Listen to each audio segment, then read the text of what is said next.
Hi, welcome you to learn English. சில முக்கியமான English grammar ரூல்ஸை மாடல் சென்டென்சஸ் பார்த்து ஞாபகம் வச்சுக்கணும். அதனுடைய எக்ஸ்ப்ளனேஷன் கேட்டோன்னா சில சமயம் நம்மளுக்கு புரியாது.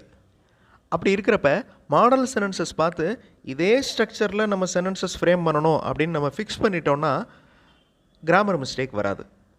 டூ யூ ஆர் யூ இதில் ஆரம்பிக்கிற கேள்விகள், இதில் இருக்கிற டிஃப்ரென்சஸ் இந்த வீடியோவில் பார்க்க போகிறோம். மாடல் சென்டென்சஸோடு பார்க்க போகிறோம். ஆர் யூ ஏ ஸ்டூடெண்ட் அப்படின்னா நீங்கள் ஒரு மாணவரா அப்படின்னு அர்த்தம். ஸோ இந்த கேள்வி ஆர் அப்படிங்கிற அந்த பி வேர்பில் ஆரம்பிக்குது. ஆர் யூ ஏ ஸ்டூடெண்ட், நீங்கள் ஒரு மாணவனா?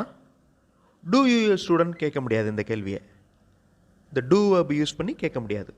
அர்த்தமே மாறிடும், அதாவது மீனிங்லெஸ் சென்டென்ஸ் ஆயிரும். அப்போ அந்த ஸ்டூடெண்ட் அப்படிங்கிறது நவுன், பெயர் சொல். அதனால் இந்த டூ அப்படின்னு வந்துச்சுன்னா அதை கண்டிப்பாக ஒரு வேர்பு தான் ஃபாலோ பண்ணணும் அப்படின்னு நீங்கள் ஞாபகம் வச்சுக்கணும். அதே மாதிரி அடுத்த கொஸ்டின் பாருங்களேன். இஸ் ஹீ ஈட்டிங், அவர் சாப்பிட்டு கொண்டிருக்கிறாரா? டஸ் ஹீ ஈட்டிங் அப்படின்னு கேட்கக்கூடாது. This is grammatically wrong. இந்த மாதிரி மாடல் சென்டென்சஸ் பார்த்து நீங்கள் இந்த கிராமரை லேர்ன் பண்ண போகிறீங்க. I welcome you to the channel Sen Talks Plus. English model sentences இருக்கிற வீடியோஸ் இந்த சேனல் அப்லோட் பண்ணியிருக்கேன். ஒவ்வொரு மாடல் சென்டென்ஸையும் நல்லா அப்சர்வ் பண்ணுங்கள். அதே மாதிரி உங்களுடைய ஓன் சென்டென்சஸ் ஃப்ரேம் பண்ணி ப்ராக்டிஸ் பண்ணுங்கள். That is the main aim of this channel. Are the students happy, மாணவர்கள் மகிழ்ச்சியாக இருக்கின்றனரா? ஆர் த ஸ்டூடெண்ட்ஸ் ஹாப்பி, அந்த ஆருக்கு பதிலாக டூ வரக்கூடாது. டூ த ஸ்டூடெண்ட்ஸ் ஹாப்பி அப்படின்னு வரக்கூடாது. That is wrong.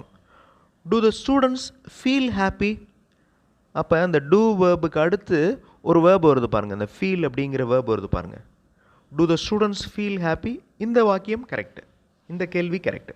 Do the students ஹாப்பிங்கிறது wrong. Are the teachers coming, இந்த ஆர் அப்படிங்கிறது பி வேர்ப். ஸோ பி வேர்பை ஃபாலோ பண்ணி ஒரு வேர்ப் வந்துச்சுன்னா அது ஒன்று பாஸ்ட் பார்ட்டிசிபிளாக இருக்கணும், இல்லைன்னா ஐஎன்ஜி ஆட் ஆகி வரணும். ஸோ இங்கே ஐஎன்ஜி இருக்குது, கண்டினியூஸ் டென்ஸில் இருக்குது. ஆர் த டீச்சர்ஸ் கம்மிங், ஆசிரியர்கள் வந்து கொண்டிருக்கின்றனரா? அதாவது அந்த செயல் நடந்துக்கிட்டு இருக்கு. இதை நார்மல் சென்டென்ஸாக மாற்றி பாருங்கள், உங்களுக்கு ஈஸியாக புரியும். த டீச்சர்ஸ் ஆர் கம்மிங், ஆசிரியர்கள் வந்து கொண்டிருக்கின்றனர். இதை கேள்வி ஆக்குறதுக்கு are the teachers coming, do the teachers கம்மிங்னு வரக்கூடாது. That is wrong. Do the teachers come, ஆசிரியர்கள் வருவார்களா அப்படின்னு கேட்குறதுக்கு இந்த கேள்வி யூஸ் பண்ணலாம். டூ த டீச்சர்ஸ் கம், டீச்சர்ஸ்லாம் வருவாங்களா?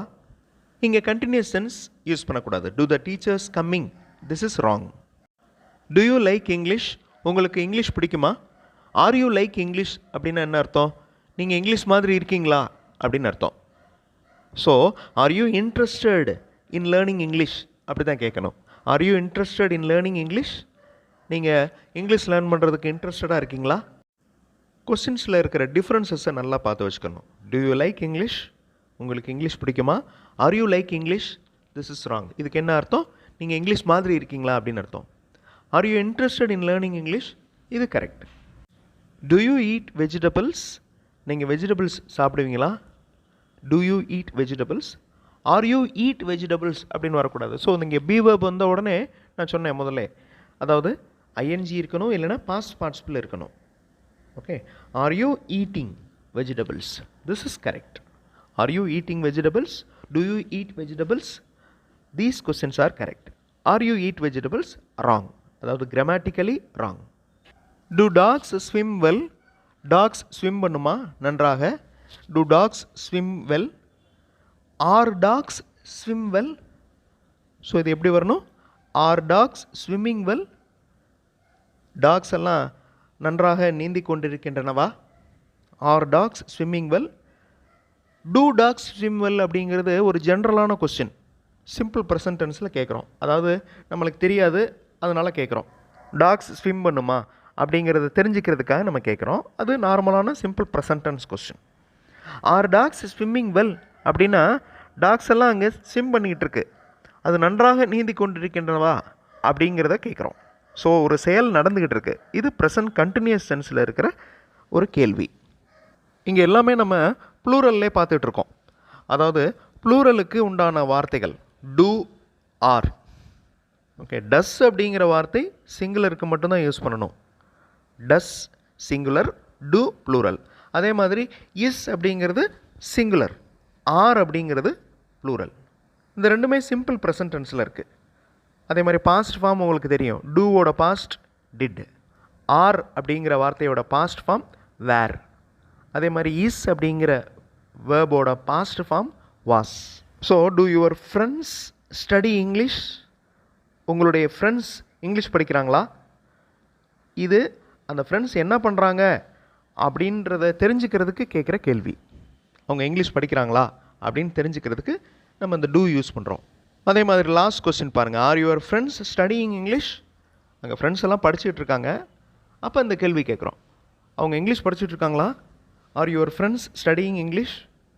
ஆர் யுவர் ஃப்ரெண்ட்ஸ் ஸ்டடி இங்கிலீஷ்னு கேட்கக்கூடாது. This is grammar mistake. Okay, இந்த ஸ்டடி அப்படிங்கிற வேர்பு சிம்பிள் ப்ரெசன்ட் டென்ஸில் யூஸ் பண்ணக்கூடாது. Are your friends study English, that is wrong. இப்போ உங்களுக்கு இந்த கேள்வியுடைய ஸ்ட்ரக்சர் நல்லா மனப்படமாக இருக்கும். இந்த basic pattern using is and are. இந்த இஸ் அண்ட் ஆர் அப்படிங்கிறது என்னது? B verbs. இந்த பி வேர்ப்ஸ் வந்துச்சுன்னா சப்ஜெக்ட் ப்ளஸ் ஆப்ஜெக்ட் வரும். அதே மாதிரி த basic pattern using do and does. இந்த டூ வேர்ப்ஸ் வந்துச்சுன்னா சப்ஜெக்ட் ப்ளஸ் வேர்பு வரும். நல்லா பாருங்கள், ஆப்ஜெக்ட் வருது, வேர்ப் வருது. ஓகே, அந்த சென்டென்சஸை நோட் பண்ணிங்கன்னா உங்களுக்கு தெரியும். எனக்கு இந்த சப்ஜெக்ட், வேர்பு, ஆப்ஜெக்ட் இதெல்லாம் வேண்டாம், எனக்கு அந்த ஸ்ட்ரக்சரை பார்த்து நான் லேர்ன் பண்ணிக்கிறேன் அப்படின்னா நீங்கள் அந்த மாடல் சென்டென்சஸை மட்டும் லேர்ன் பண்ணி அதில் இருக்கிற ஸ்ட்ரக்சரை நல்லா லிசன் பண்ணிங்கனாலே போதும். உங்களால் அதே மாதிரி வாக்கியங்கள் உருவாக்க முடியும், அதில் மிஸ்டேக்ஸ் வராமல் பார்த்துக்கிற முடியும். இப்போ இந்த கேள்வியை பாருங்களேன். Are you working? நீங்கள் வேலை செஞ்சிட்ருக்கீங்களா? இதில் ஆர் அப்படிங்கிற வார்த்தை ஒரு பி வேர்ப். அதே மாதிரி இஸ் அப்படிங்கிற வார்த்தை ஒரு பி வேர்ப். ஓகே, அந்த இஸ் வந்துச்சுன்னா எப்படி இந்த சென்டென்ஸ் இருக்கும்?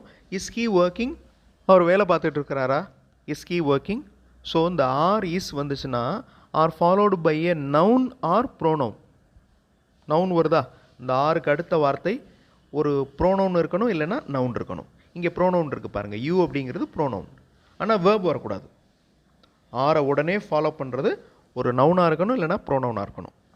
அதே மாதிரி ஒரு வேர்ப் வந்துச்சுன்னா if there is a verb after the subject you need to use do or does. The students அப்படிங்கிறது subject of the sentence. The students do work. இதவே கேள்வியை மாற்றணுன்னா டு த ஸ்டூடெண்ட்ஸ் ஒர்க். இந்த டூ ஏன் வருது? பன்மை இருக்கிறதுனால டூ வருது. சிங்குலர் வந்துச்சுன்னா டஸ் வரும். டஸ் த ஸ்டூடெண்ட் ஒர்க் அப்படின்னு வரும். இங்கே ஸ்டூடெண்ட்ஸ் அப்படின்னு இருக்கிறதுனால டூ வருது. ஓகே, ஸோ ஒரு வேர்பு ஆஃப்டர் த சப்ஜெக்ட் வந்துச்சுன்னா டூ வரணும், இல்லைன்னா டஸ் வரணும். இப்போ இந்த ரெண்டு ரூல்ஸையும் ஒரே ஸ்க்ரீனில் பாருங்கள். ஆர் இஸ் வந்துச்சுன்னா that must be followed by a noun or pronoun. ஆருக்கு அடுத்து ஒரு நவுன் இருக்கணும், இல்லைனா ப்ரோனவுன் இருக்கணும். இஸ்ஸுக்கு அடுத்து ஒரு நவுன் இருக்கணும், இல்லைனா ப்ரோனவுன் இருக்கணும். If there is a verb after the subject, சப்ஜெக்ட்டுக்கு அடுத்து ஒரு வேர்ப் இருந்துச்சுன்னா கண்டிப்பாக அந்த இடத்துல டூ யூஸ் பண்ணணும், டஸ் யூஸ் பண்ணணும். ஓகே, இந்த எக்ஸ்ப்ளனேஷன் ஓகே. இதில் புரிகிறத வச்சு நீங்கள் மாடல் சென்டென்சஸ் பார்த்து அதே மாதிரி சென்டென்சஸ் ஃப்ரேம் பண்ணி ப்ராக்டிஸ் பண்ணணும். அந்த மாதிரி சென்டென்சஸ் எழுதி ப்ராக்டிஸ் பண்ணுறப்ப அதில் நிறைய டவுட்ஸ் வரும். அப்போ நீங்கள் ரெஃபர் பண்ணிக்கணும், யார்ட்டையாவது கேட்டுக்கணும். இங்கிலீஷ் தெரிஞ்ச யார்ட்டையாவது கேட்டு உங்களுடைய மிஸ்டேக்ஸை கரெக்ட் பண்ணிட்டீங்கன்னா உங்களால் ஈஸியாக இங்கிலீஷ் சென்டென்சஸ் ஃப்ரேம் பண்ண முடியும் தப்பு இல்லாமல். ப்ராக்டிஸ் பண்ணுங்கள், கண்டிப்பாக டெவலப்மெண்ட் இருக்கும். அடுத்த வீடியோவில் இன்னும் நிறைய இங்கிலீஷ் மாடல் சென்டென்சஸோடு பார்க்கலாம். தேங்க்ஸ் ஃபார் வாட்சிங், thanks for your valuable support.